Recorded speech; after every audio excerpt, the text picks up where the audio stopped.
यहां आकर दुनिया की आवाजें खत्म हो जाती हैं।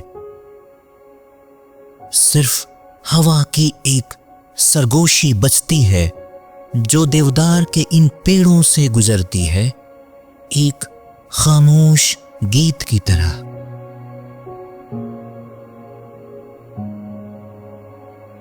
मैं हूं आपका ज्योग्राफिकल स्टोरी टेलर और मैं आज इसी राज को समझने आया हूं।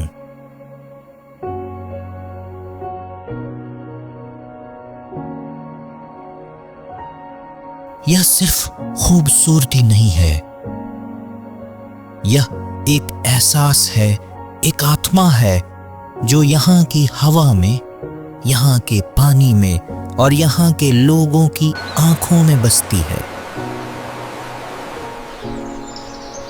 मेरी यात्रा है इस एहसास के दिल तक पहुंचने की।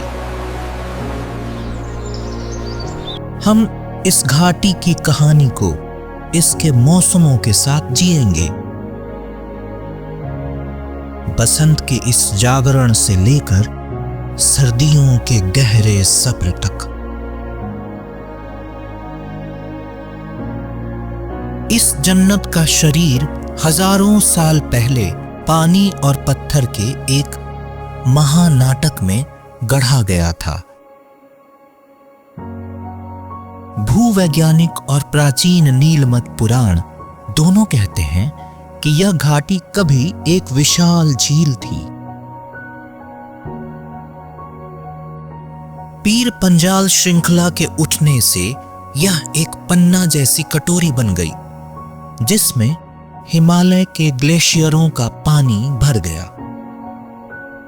और फिर एक महान भूवैज्ञानिक घटना ने बारामूला के पास इस कटोरी में एक दरार बना दी और झील का पानी बह गया। वह अपने पीछे छोड़ गई अपनी आत्मा, लैक्स्ट्राइन मिट्टी की एक मोटी उपजाऊ परत, जिसने इस घाटी को एक हरा भरा स्वर्ग बना दिया। आज उसी प्राचीन झील की याद झेलम नदी के रूप में बहती है। इस घाटी की चांदी की धमनी और झेलम का धड़कता हुआ दिल है डल झील, एक तैरता हुआ शहर, एक तरल दुनिया। यहां के तैरते हुए खेत जिन्हें राड कहते हैं, उसी लैक्स्ट्राइन मिट्टी का एक अनूठा उपयोग है।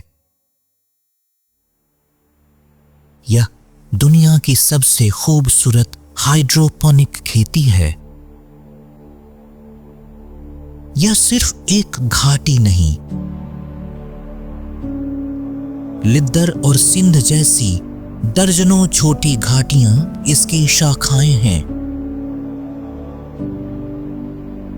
गुलमर्ग और सोनमर्ग जैसे अल्पाइन घास के मैदान इस जन्नत के हरे भरे आंगन हैं।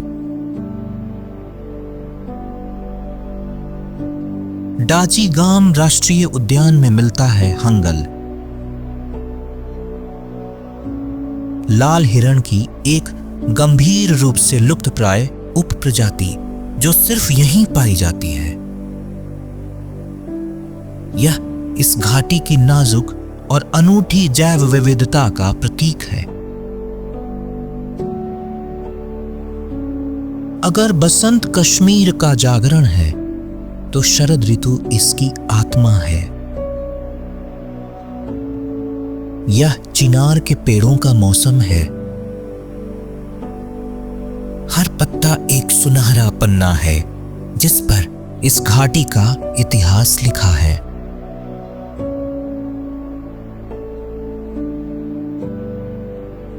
इसी जमीन ने 8वीं सदी में कारकोट वंश के सम्राट ललितादित्य का शौर्य देखा, जिन्होंने पत्थरों में सूर्य की शक्ति को अमर कर दिया। मार्तंड सूर्य मंदिर, यहीं पर कश्मीरी शैव दर्शन की सबसे गहरी धाराएं बहीं, जिसने अद्वैत वेदांत को एक नई दिशा दी। फिर 14वीं सदी में मध्य एशिया से सूफी संत आए, जिन्होंने इस्लाम को यहां की जमीन के दर्शन से जोड़ा।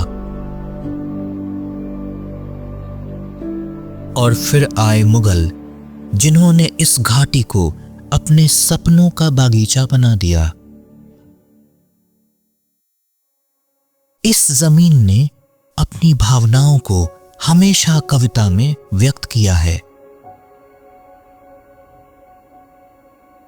14वीं सदी की कवयित्री लल दद ने अपनी वाक में इसी शैव और सूफी दर्शन के संगम को पिरोया। 16वीं सदी की रानी हब्बा खातून ने अपने प्रेम और विरह के गीत गाए, जो आज भी यहां के लोकगीतों में जिंदा है।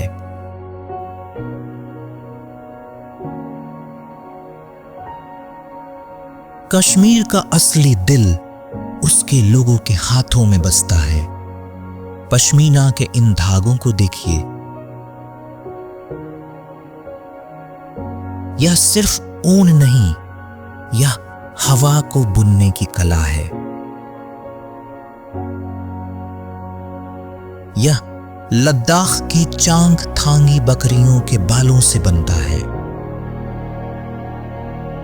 कागज की लुगदी पर बने यह रंग बसंत के फूलों की याद दिलाते हैं, और अखरोट की लकड़ी पर उकेरी गई हर जाली चिनार के पत्तों का प्रतिबिंब है।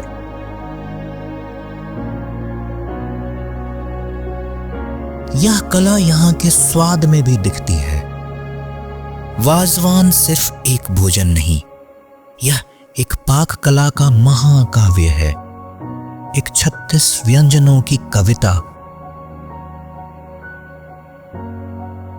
और दिन की शुरुआत होती है नून चाय के नमकीन स्वाद और कहवा की मीठी खुशबू से। यहां हर स्वाद एक कहानी कहता है।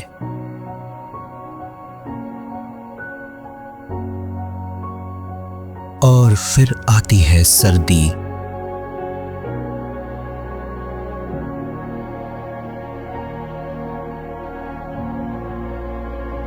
यह जन्नत का सब्र है, उसका ध्यान।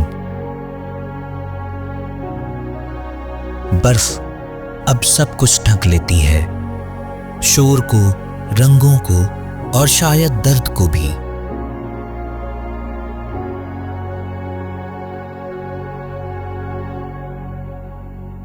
यह एक ठहराव है, एक आत्मचिंतन का मौसम।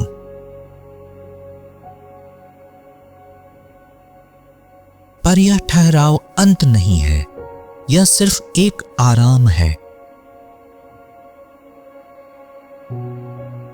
गुलमर्ग की ढलानों पर स्कीइंग की रफ्तार हो या जमे हुए झरनों पर ट्रैकिंग का रोमांच,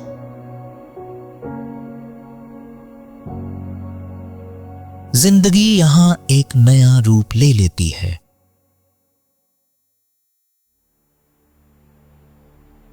इस खामोशी के नीचे जिंदगी हमेशा एक रास्ता खोज लेती है। आज की युवा पीढ़ी अपनी विरासत को एक नई आवाज दे रही है। कला में, संगीत में और उद्यमिता में। यह इस घाटी का लचीलापन है जो हर सर्दी के बाद एक नए बसंत का वादा करता है।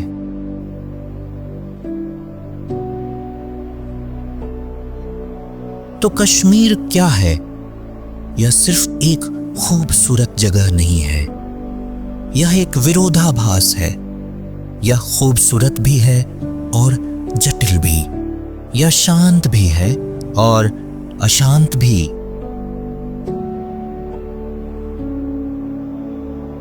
यह एक ऐसा आईना है जिसमें प्रकृति की जन्नत और इंसान का इतिहास दोनों एक साथ दिखाई देते हैं।